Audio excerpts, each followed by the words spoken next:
Programang ito ay rated SPG. Striktong patnubay at gabay ng magulang ang kailangan. Maaaring may masiselang tema, lengguwahe, karahasan, sexual, horror o droga na hindi Sasayawan nga dito sa masquerade ball ay si Annalyn. Tingin nga ng tingin dito sa kadate nga dito ni Doc Joanne at kilala niya kung sino nga ito. Kaya naman nga itong nakita ni Harry na tingin nga ng tingin nga itong si Annalyn doon sa kasayaw nga nito ni Doc Joanne. Kaya naman nga hindi niya itong makilala dahil nga nakamaskara nga ito.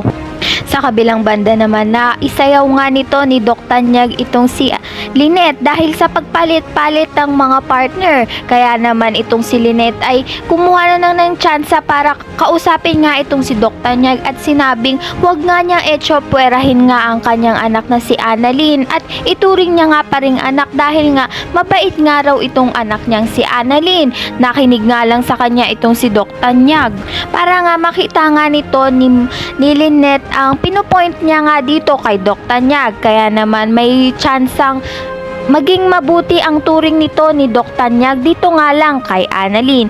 Kaya naman ayan na nga ang pakakaabangan natin dito nga lang sa Abot Kamay na Pangarap.